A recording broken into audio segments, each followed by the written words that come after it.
ఈ వీడియో మీకు నచ్చితే కనుక తప్పకుండా సపోర్ట్ చేయండి ప్లీజ్.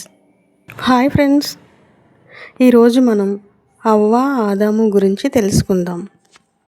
దేవుడు నేలమంటితో తన పోలికతో తన స్వరూపములో ఒక బొమ్మను చేసి వాని నాసికా రంధ్రములలో జీవవాయువును ఊదగా ఆ బొమ్మ జీవాత్మ ఆయను. తనకు ఆదాము అని పేరు పెట్టబడెను. ఆ నరుడు ఒంటరిగా ఉండుట చూచి అది మంచిది కాదు అని దేవుడు గ్రహించి తనకు గాఢ నిద్ర కలుగచేసి తన ఎముకలలో ఒక పక్కటెముక తీసి తన మాంసంలో కొంత మాంసం తీసి ఒక స్త్రీగాను నిర్మించెను. ఆ స్త్రీకి అవ్వ అని పేరు పెట్టెను. అప్పుడు దేవుడు వీరి కోసం ఒక అందమైన తోటని సృష్టించాడు. ఆ తోట పేరే ఏదెను తోట. ఆ తోట ఎంతో అందంగాను ఆహ్లాదకరంగాను ఉండేది. ఎన్నో రకాల జంతువులు, పక్షులు, రకరకాల జీవులు ఆ అందమైన తోటలో నివసించేవి. అప్పుడు వారిద్దరూ ఆ తోటలో ఆ జంతువులతో ఆడుకుంటూ ఆ తోటలో ఉన్న తీయని ఫలాలు తింటూ ఆ చెట్ల కింద విశ్రాంతి తీసుకుంటూ ఎంతో ఆనందంగా జీవనం సాగించారు.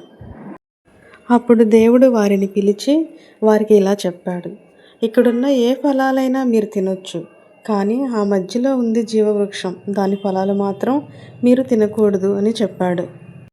అయితే ఒకరోజు సాతాను సర్పంలోకి దూరి అవ్వ వద్దకు వచ్చి ఇలా చెప్పింది, ఈ ఫలం తింటే మీరు దేవునితో సమానంగా అవుతారు, మీకు మంచి చెడు రెండూ తెలుస్తాయి అని సర్పం అవ్వతో చెప్పింది.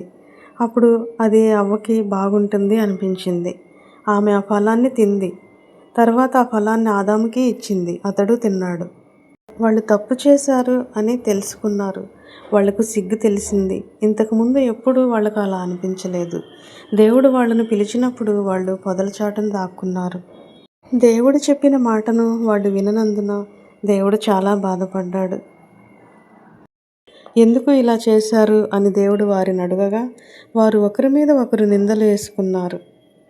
అప్పుడు దేవుడు ఆదామును బట్టి ప్రతి పురుషుడు చెమటూర్చి కష్టపడితే గాని ఫలితం పొందలేడు అని, అవ్వను బట్టి నువ్వు ప్రసవ వేదనతో ప్రయాసపడి బిడ్డల్ని కందువు అని, సర్పాన్ని కడుపుతో పాకుచు మట్టి తిందువు అని, నీ సంతానము నరుని సంతానము వైరము కలిగి జీవించెదరు అని శపించి బయటకు గెంటివేశాను.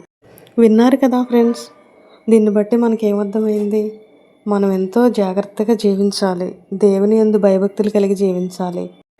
దేవుని యందు భయభక్తులు కలిగి జీవిస్తే ఎన్నో ఫలాలు పొందుకుంటాం. దేవుణ్ణి ఎదురుకిచ్చి జీవిస్తే ఎన్నో శాపాలు పొందుకుంటాం. Thanks for watching.